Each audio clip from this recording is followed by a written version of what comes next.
Say it again, the office manager sneered, his voice cutting through the open plan floor like a blade. Say it louder so everyone can hear how you people always mess things up. The young woman stood frozen near the glass conference room, her hands trembling around a thin folder pressed to her chest.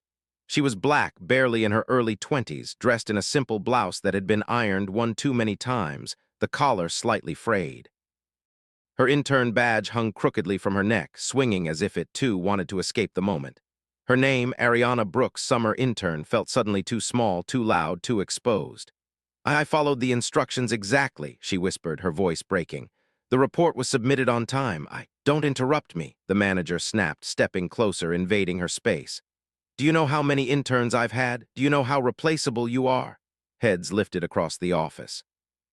Keyboards slowed, phones subtly tilted upward. Someone coughed, someone else whispered, "Oh my God." But no one moved, no one spoke. The manager laughed, a short, cruel sound. I knew this was a mistake the moment I saw you walk in here. You people always play the victim, always expect special treatment. Ariana's eyes filled with tears. She tried desperately to blink away. Her shoulders curled inward as if she could make herself smaller, invisible. Sir, please, she said, her voice shaking. You need to learn your place, he barked. This isn't some charity program. This is a real company. We don't lower standards because someone has a sad story.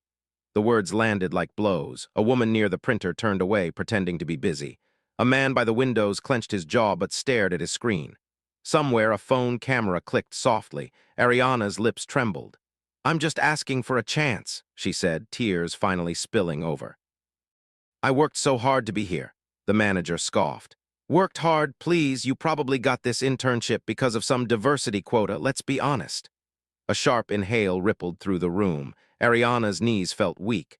Her vision blurred. She could feel every eye on her, judging, measuring, deciding she wasn't worth defending. And that's when it happened. From the far end of the office, near the frosted glass doors reserved for executives, a tall man in a tailored gray suit slowly lowered the newspaper he had been pretending to read. His eyes, sharp and observant, had been fixed on the scene the entire time. He didn't say a word, not yet, but the way his jaw tightened, the way his grip on the paper slowly crushed it, told a different story. Before we go any further, question of the day, have you ever been judged or humiliated without being given a fair chance? Because of how you looked, where you came from, or who someone assumed you were? Share your thoughts in the comments and tell us where you're watching from today. Your voice matters here. Back in the office, the manager crossed his arms, clearly enjoying the power he held. You're done, he said coldly. Pack your things. I don't want to see you on this floor again. Ariana's breath hitched. Please, she whispered, the word barely audible. I can't lose this. I need this job. The manager rolled his eyes. That's not my problem. Her folder slipped from her hands, papers scattering across the polished floor like fallen leaves. She dropped to her knees, scrambling to gather them, her tears splashing onto graphs and charts she had worked on all night. No one helped. No one knelt beside her. The silence was deafening. And still, from the shadows near the executive wing, the man in the gray suit took a single step forward. His shoes made a soft but deliberate sound against the floor. The manager didn't notice. Not yet. But everything was about to change. Because that man wasn't just another employee. He was the billionaire founder of the company, and he had heard every single word. But Ariana didn't know that. All she knew was the sting of humiliation burning her chest, the weight of 100 silent witnesses, and the crushing fear that this moment would destroy the last fragile hope she had left. And to understand why this moment mattered so much, why losing this internship could cost her more than just a job, let's go back to how this story truly began this morning. The morning had begun long before the sun rose.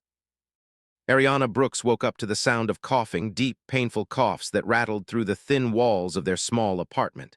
She sat up instantly on the narrow mattress she shared with her younger sister, her heart already tight with worry. Mom, Ariana whispered, swinging her legs over the side of the bed. From the other room came a weak reply.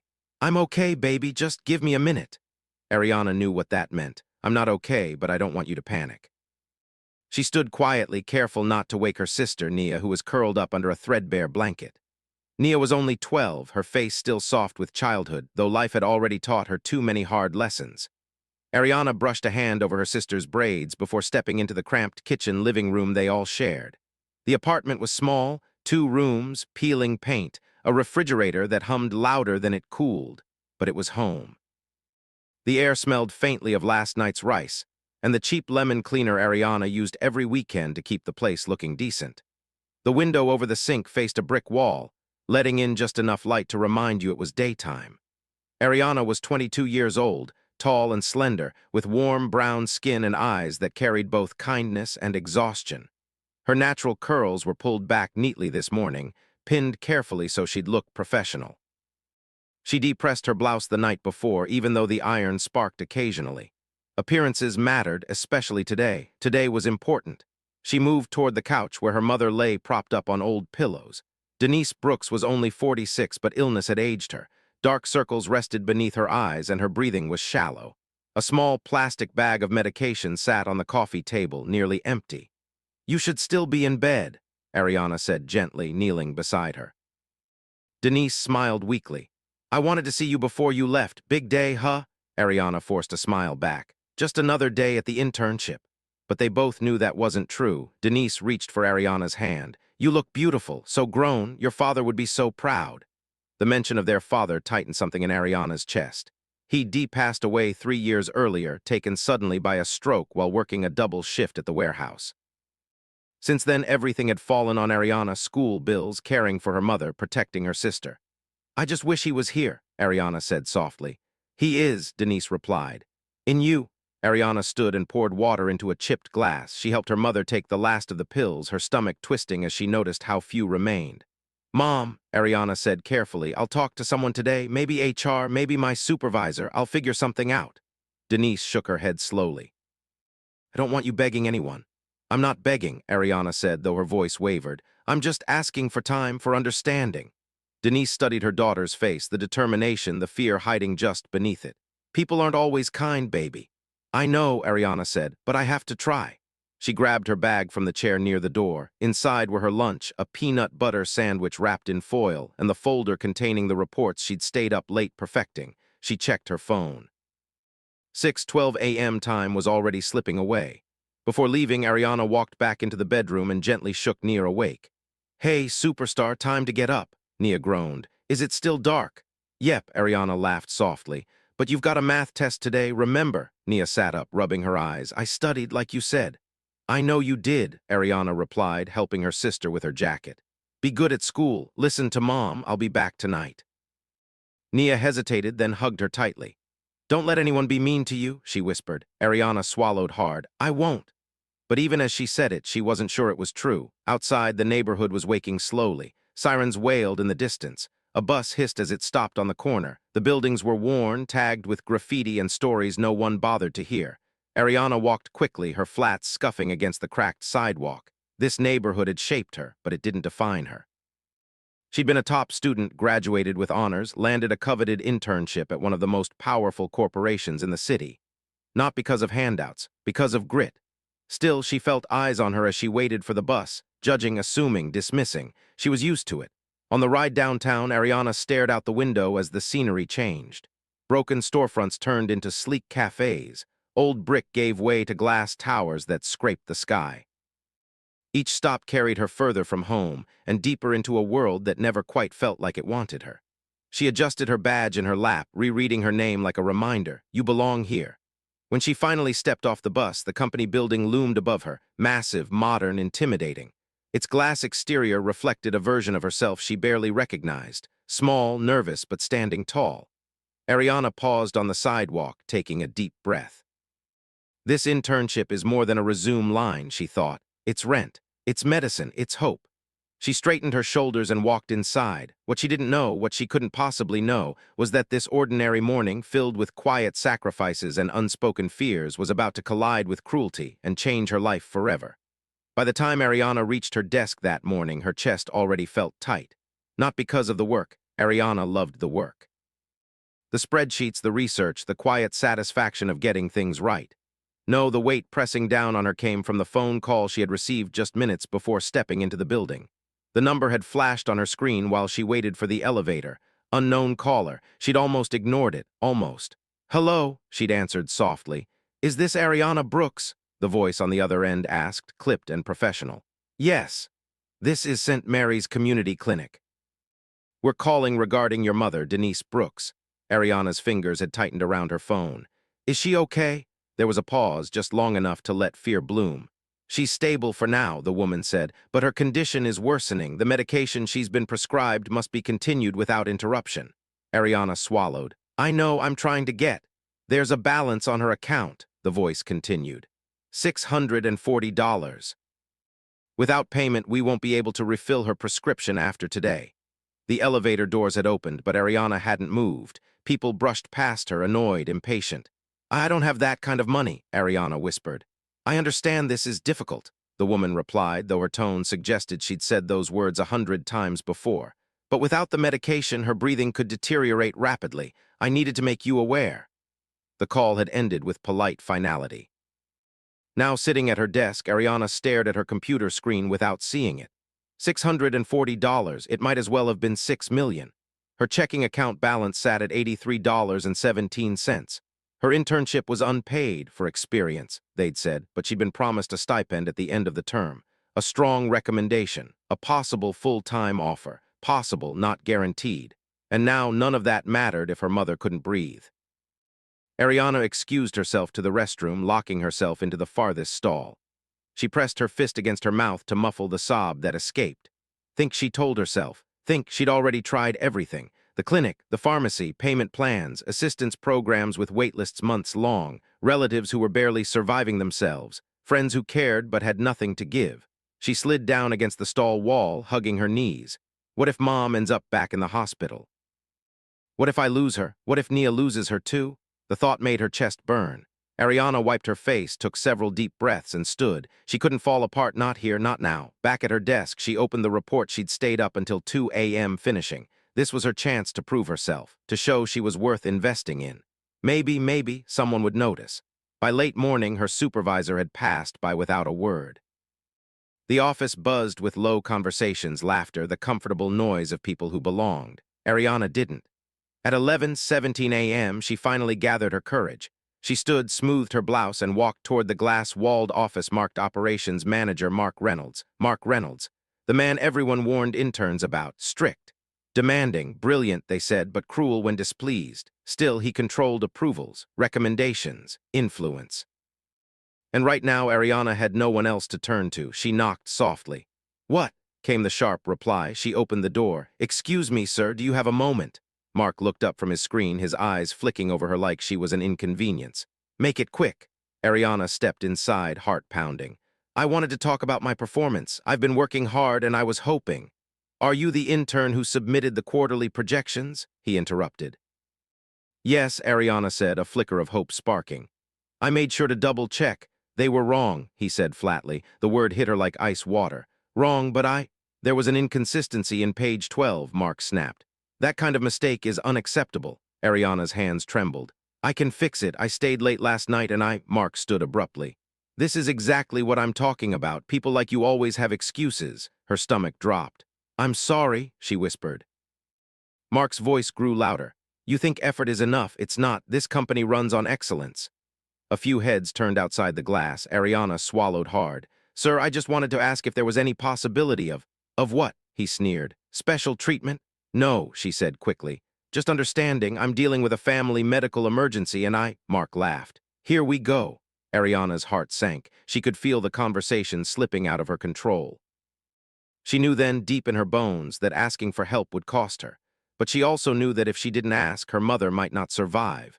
Her voice barely held steady as she said, Please, I don't have any other options. The room felt suddenly smaller, the air heavier. Mark stepped toward the door, opening it wide so the entire office could hear. If you can't handle the pressure, maybe you shouldn't be here. That was the moment. The moment Ariana realized she was standing on the edge of something terrible.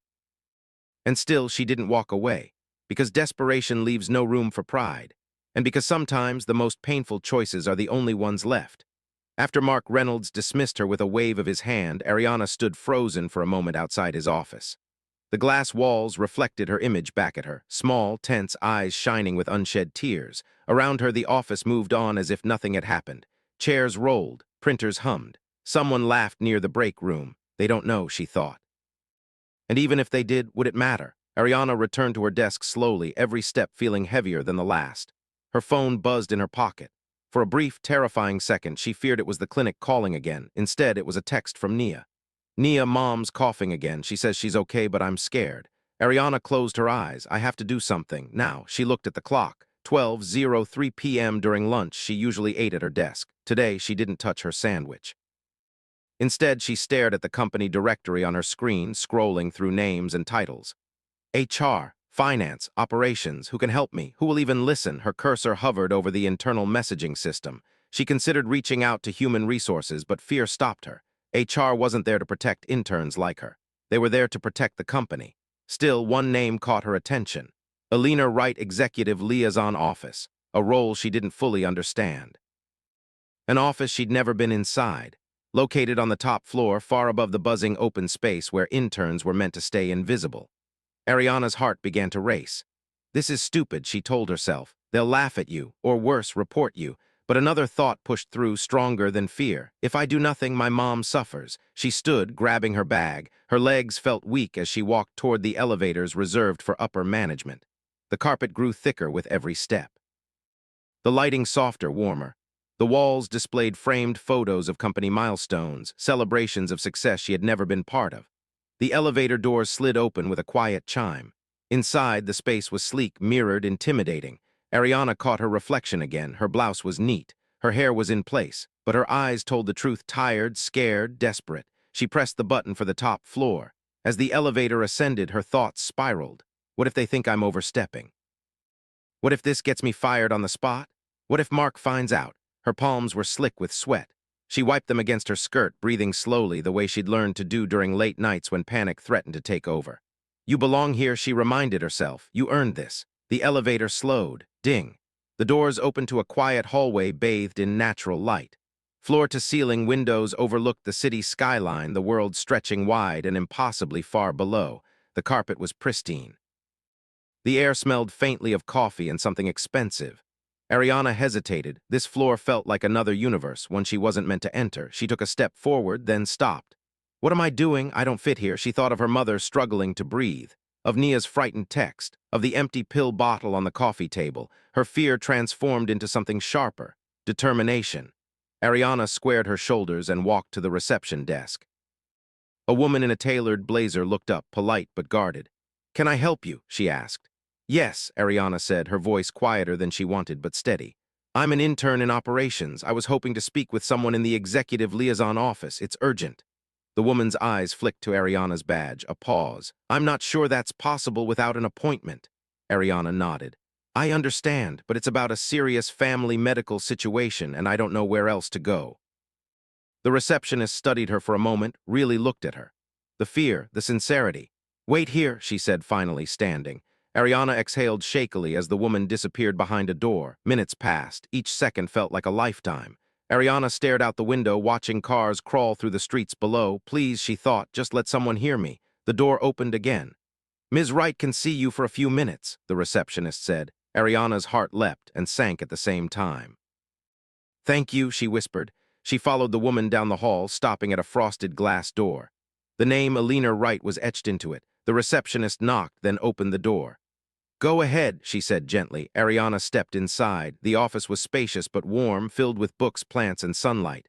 Behind a desk sat a woman in her 50s with silver-streaked hair and kind eyes. She looked up and smiled. Hello, Alina said. You must be Ariana. Ariana blinked in surprise. Yes, ma'am. Sit, Alina said, gesturing to the chair across from her. Tell me what's going on. For the first time all day, Ariana felt a flicker of hope, small, fragile, but real. She opened her mouth to speak. She didn't know that just a few floors below, a chain of events had already been set in motion, events that would drag her back into Mark Reynolds' line of fire. And when she left this office, she would be walking straight into the moment that would break her and ultimately save her. Ariana left Alina Wright's office with her heart pounding and her mind spinning. The conversation had been brief but intense.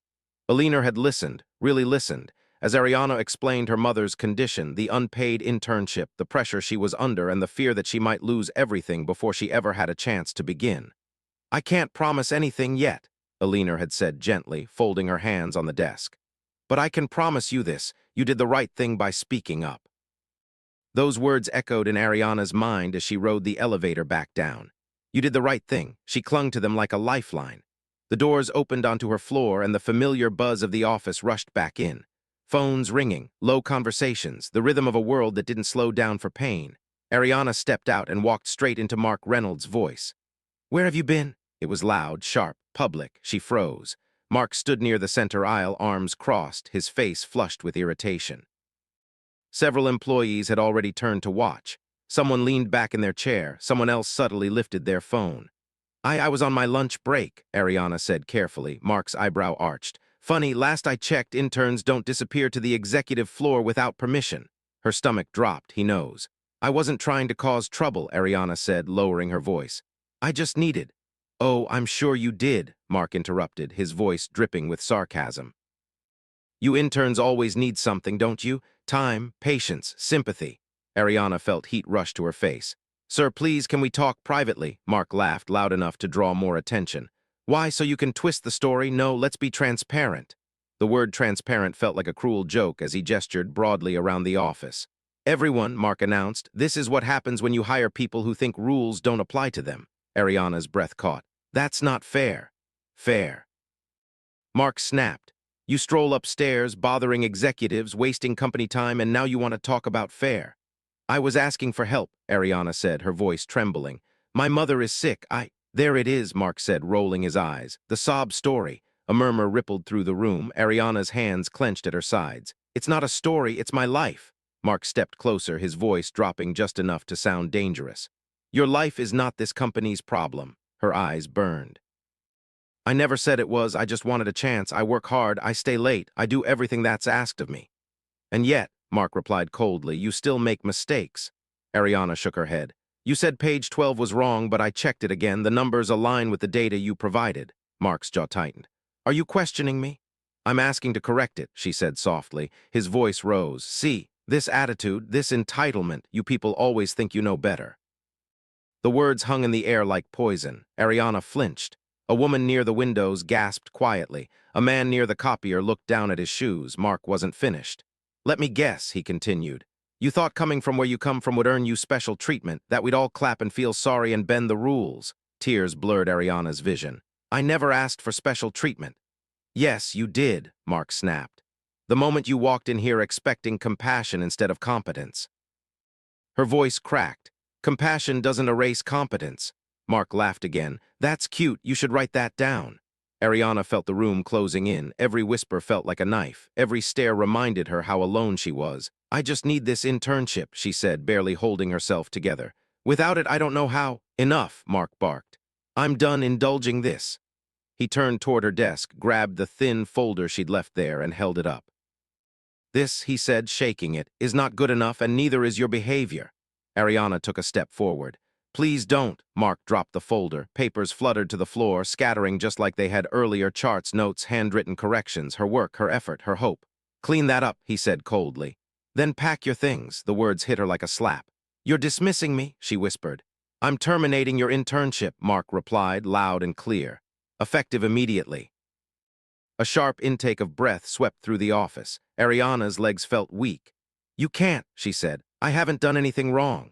"I'm the manager," Mark said flatly. "I decide what's wrong."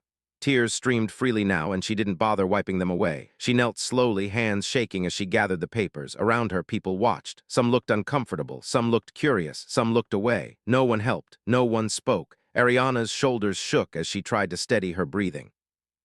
"Please," she said again, quieter this time. "I just need time, I'll fix everything." Mark sighed dramatically. "This is exactly why you don't belong in high-pressure environments." She looked up at him, her eyes red and pleading. "I belong." The room went silent. Mark stared down at her. "No," he said, "you really don't." That was when Ariana felt something inside her crack, not just her pride, not just her confidence, but the last piece of hope she had been holding on to. She stood slowly, clutching the folder to her chest, and looked around the room at the faces that had watched her fall. "I'm sorry," she whispered, though she had nothing to apologize for. And as she turned to walk away, shoulders hunched, heart shattered, she didn't see the man near the executive corridor straighten. She didn't see his expression darken. She didn't see him take his first deliberate step forward. But he had seen everything, and he had heard enough. Ariana took hold in place, her breath shallow, her hands shaking so badly she had to press the folder against her chest to stop it from slipping again. She had reached the edge of the aisle when Mark Reynolds' voice cut through the silence one last time. "And don't bother coming back," he said loudly. "Security will escort you out if you linger." The words weren't shouted this time. They were worse, calm, certain. Final. Ariana stopped. For a moment she considered turning around, considered screaming, arguing, demanding justice. But when she looked at the faces around her, the strength drained from her body. No one met her eyes, not the woman who had whispered, "Oh my God," earlier, not the man who had clenched his jaw in discomfort, not a single person. The silence wrapped around her like chains.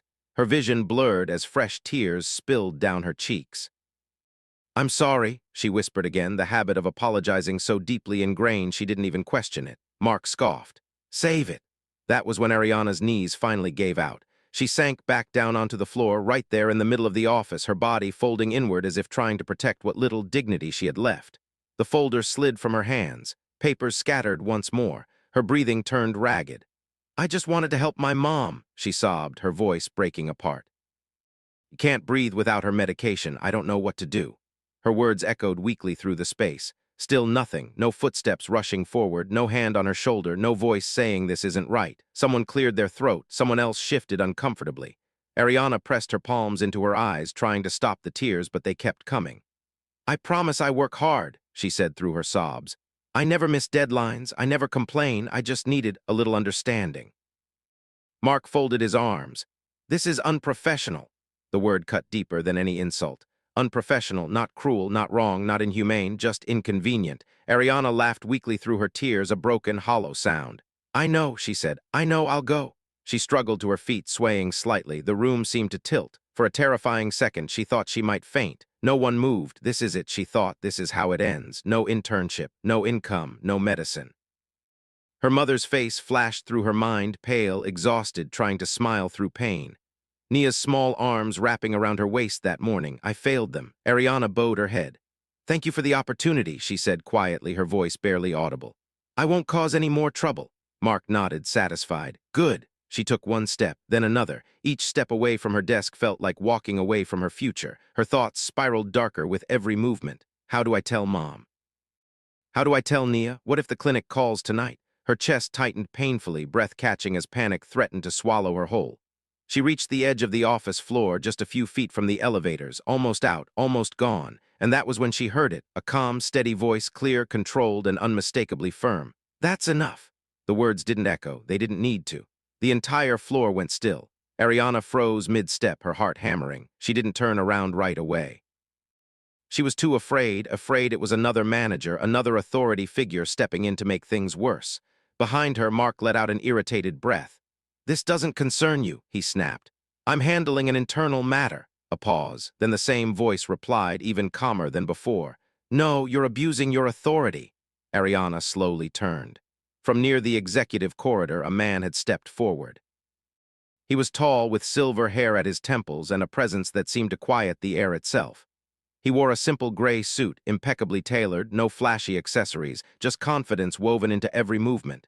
His eyes were focused on Ariana first, not with pity, with concern.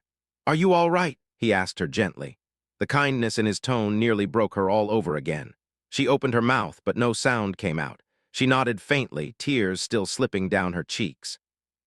Mark laughed dismissively. "Sir, I don't know who you think you are, but this intern violated company protocol and—" The man raised one hand, silencing him without raising his voice. "I heard everything," he said. A murmur rippled through the office. Mark stiffened. "Then you know she's incompetent." The man's gaze shifted slowly to Mark. When their eyes met, something changed in the room. The air felt heavier. "I know she was humiliated," the man said evenly. "Publicly, cruelly, for asking for help." Mark scoffed. "She brought her personal problems into the workplace." The man nodded once.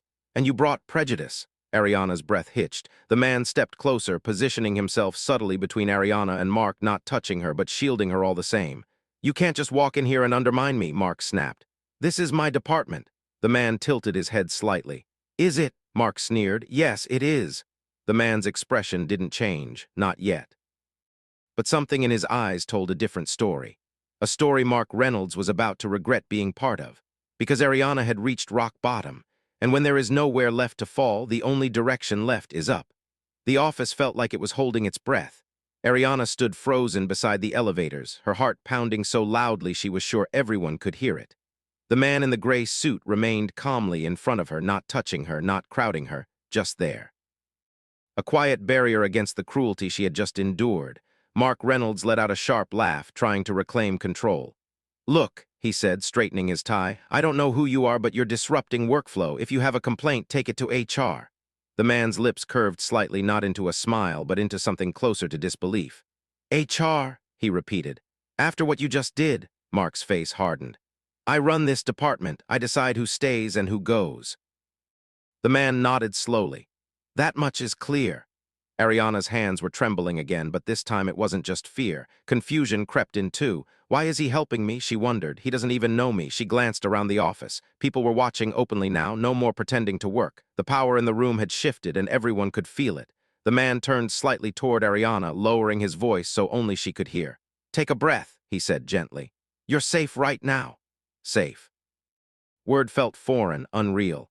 Ariana inhaled shakily, doing exactly as he said. Mark scoffed again. "This is ridiculous. She broke protocol. She went upstairs without authorization, disrupted executives, and asked for help," the man interrupted, his tone still calm but firmer now. "Because her mother is sick, because she's desperate, and because she believed, mistakenly it seems, that this company valued humanity as much as productivity." A ripple of discomfort moved through the crowd. Mark's eyes narrowed. "That's not your concern." The man turned fully to face him. "It is," he said simply. Something about the way he said it, quiet, unyielding, made Mark hesitate, just for a fraction of a second. Then Mark bristled. "You're out of line." A soft chuckle came from the man. "No, you are." He took a slow step forward, closing the distance between himself and Mark. His posture was relaxed, his hands loosely at his sides, but the authority in his presence was undeniable. "I've been standing back there for a while," the man continued. "I heard the way you spoke to her. I heard the assumptions you made, the words you used." Mark waved a dismissive hand. "You're exaggerating." "Am I?" the man asked. "Because I distinctly remember you saying you people always play the victim." A hush fell over the office. Ariana's breath caught. Hearing the words repeated, spoken out loud by someone else, made them feel even heavier, more real. Mark's face flushed. "That's not what I meant." The man raised an eyebrow. "Then what did you mean?" Silence. Mark opened his mouth, then closed it again. "I was referring to what?" The man pressed, still calm. "To interns or to something else?" Mark snapped. "You're twisting my words." The man shook his head slowly. "No, I'm holding you accountable for them." Ariana watched the exchange like it was happening in a dream. No one had ever spoken to Mark Reynolds like this. Not managers, not executives, not anyone. And yet this stranger stood unshaken. Mark glanced around, seeking support, but found none. The faces watching him now were different, less complicit, more uncertain. "You're undermining my authority in front of my team," Mark said sharply. The man replied, "You undermined your own authority the moment you chose cruelty over leadership." A murmur spread through the room. Mark clenched his fists. "I don't need a lecture from some random observer." The man's eyes flicked briefly to Ariana again, then back to Mark. "You humiliated her," he said quietly. "You threatened her livelihood, you dismissed her pain, and you did it publicly." Mark sneered. "This is a business, not a therapy session." The man nodded. "True, but it is also a reflection of the values of the people who run it." Ariana felt her throat tighten. The way he spoke, measured, thoughtful, was nothing like the aggression she'd just endured. It felt like someone had finally turned down the volume on the chaos. Mark scoffed. "If she can't handle pressure, she shouldn't be here." The man tilted his head slightly. "Interesting, because from where I stand, she handled it with far more grace than you did." Ariana's eyes widened. Her lips parted slightly, a silent gasp escaping her. No one had ever defended her like that. Mark laughed bitterly. "You don't know anything about her," the man replied without hesitation. "I know she worked late to correct a report you barely glanced at. I know she followed the data you provided, and I know she showed courage walking into this building today." Mark's confidence faltered. "How would you know that?" he demanded. The man's gaze sharpened. "Because," he said calmly, "I pay attention." Ariana felt something stir in her chest, not hope yet, but something close. Mark took a step back, then caught himself, straightening again. "You still haven't told me who you are." The man paused. Just a beat too long. Around them, the office was silent enough to hear the hum of the lights. Every eye was locked onto the two men standing face to face. Ariana sensed it then, that this wasn't just a stranger stepping in. This was someone important, someone powerful, someone who hadn't raised his voice once and yet held the entire room in the palm of his hand. The man met Mark's stare. You really want to know? He asked. Mark scoffed, forcing a smile. Enlighten me. The man's expression remained composed, but in his eyes something unmistakable flashed. The storm hadn't passed, it was about to break.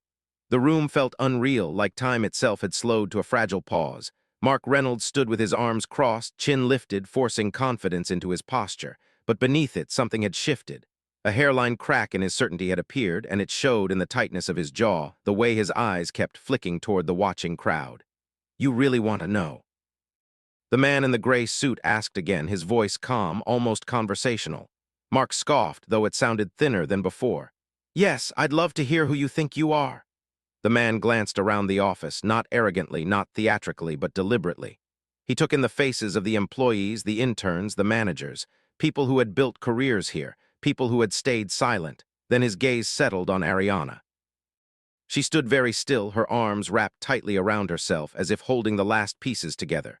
Her eyes were red, swollen from crying, but locked onto him with a mix of fear and disbelief. The man offered her a small nod, reassuring, grounding. Then he turned back to Mark. My name, he said evenly, is Jonathan Hale. The name hit the room like a dropped glass. For half a second, no one reacted. Then someone gasped. Another person whispered, no way. A woman near the back covered her mouth with her hand. Mark's smile froze. Jonathan Hale, founder, majority owner, billionaire visionary behind the company itself, the man whose portrait hung in the lobby, the man whose name appeared in every annual report, the man employees rarely saw in person. Mark's face drained of color.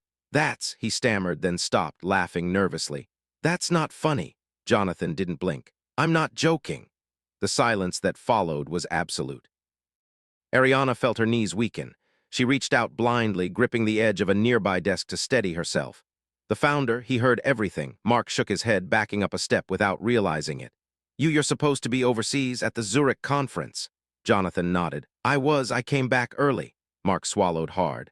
I like to walk the floors when I return, Jonathan continued. Listen, observe, see how people treat each other when they think no one important is watching. The words settled heavily over the room. Mark's voice dropped to a whisper. Sir, this is a misunderstanding. Jonathan raised an eyebrow. Is it? Mark rushed forward a step, panic bleeding into his tone. I was enforcing standards, company standards. Jonathan's eyes hardened, not with anger, but with disappointment. Company standards do not include public humiliation. I didn't mean.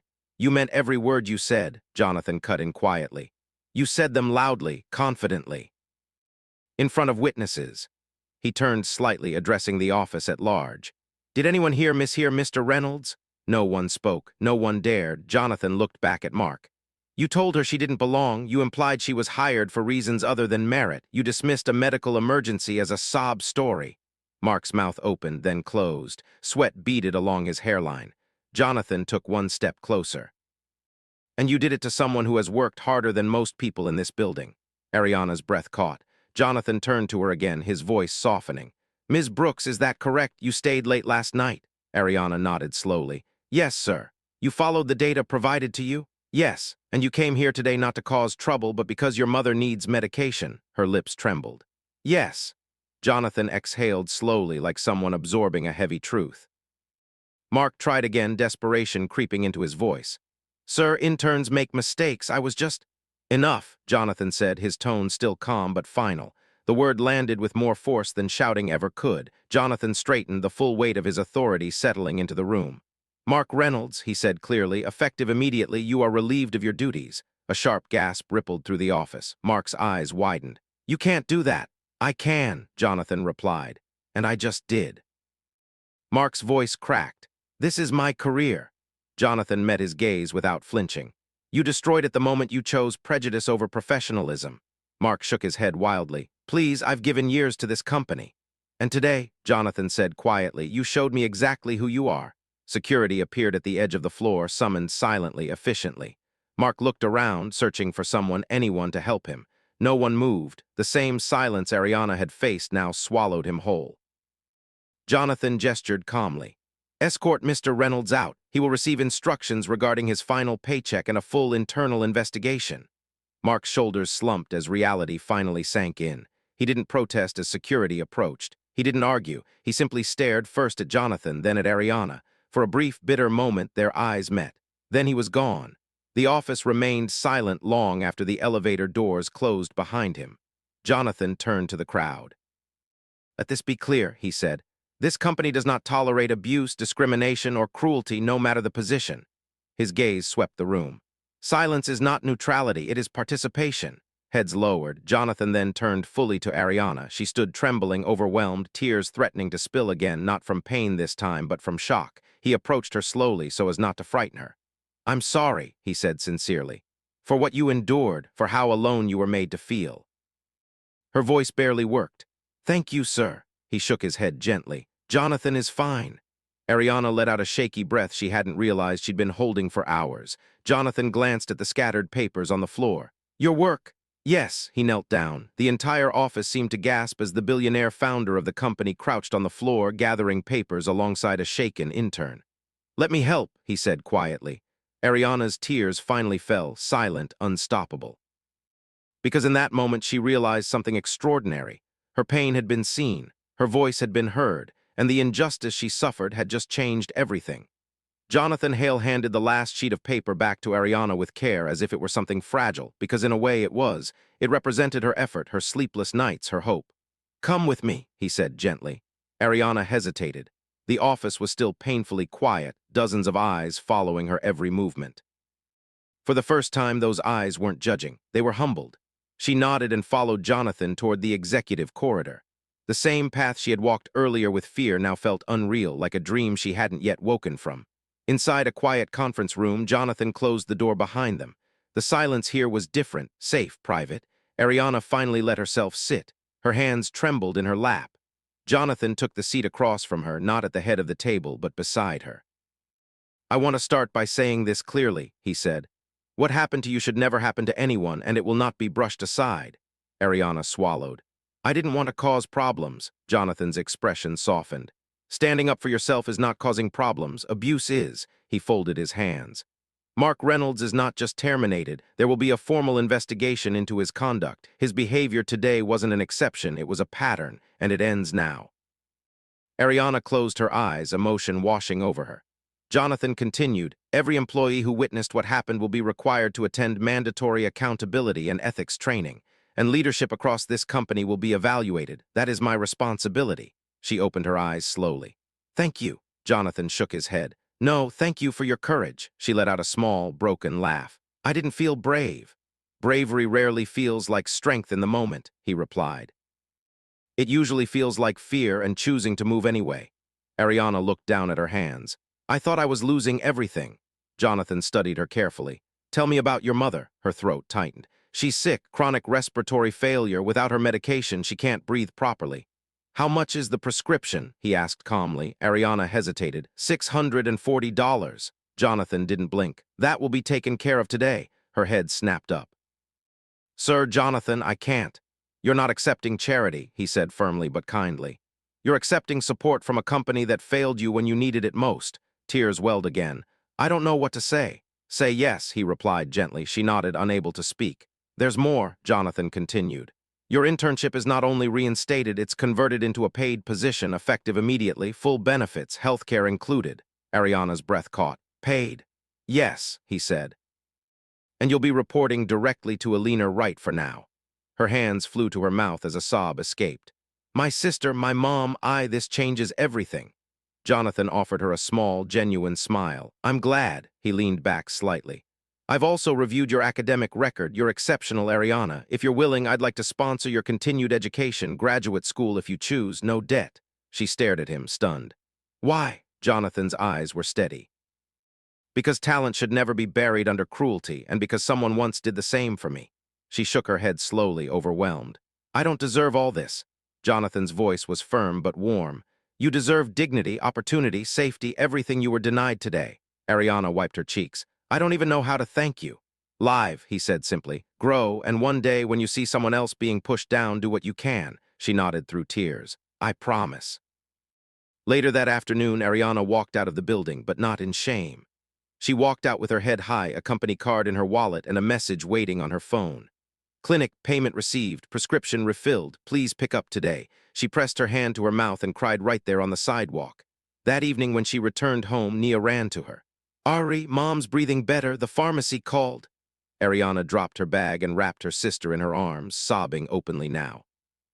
Okay, she whispered. It's going to be okay. Her mother reached for her from the couch, tears in her eyes. What happened? Ariana knelt beside her. Someone listened. Weeks passed. The office changed. People spoke more carefully. Managers watched their words. Silence no longer felt safe. And Ariana flourished. She worked hard, but now she was supported, respected, seen. One afternoon, Jonathan passed her desk.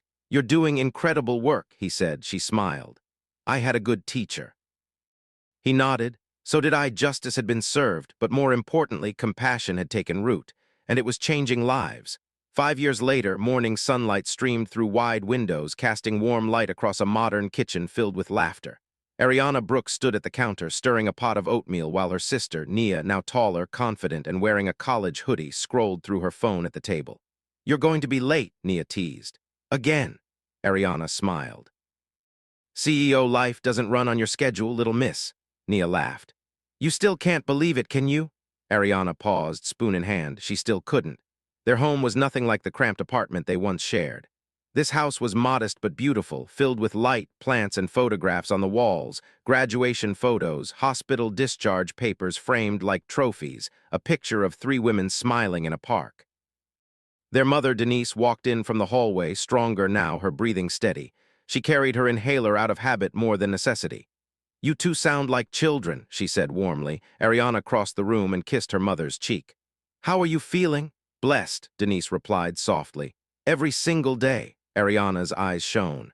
After the incident at the office, life hadn't magically become perfect, but it had become possible. With healthcare, Denise received consistent treatment and eventually qualified for a new therapy program. Nia went on to excel in school, later earning a scholarship to study biomedical engineering because, as she liked to say, I want to help people breathe too. And Ariana rose.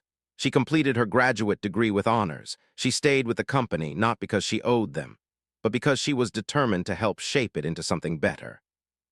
Today, she stood as Director of Social Impact and Operations, leading programs that created paid internships for underrepresented students, emergency family assistance funds, and mandatory leadership accountability systems. The same building where she had once been humiliated now echoed with policies built on dignity. Later that day, Ariana walked through the office halls, confident, composed, respected. Employees greeted her warmly. She paused briefly near the elevators. For just a moment, memory flickered, the floor, the silence, the pain. Then she exhaled and moved forward. In a conference room, she addressed a group of new interns. I want you to know something, she said calmly.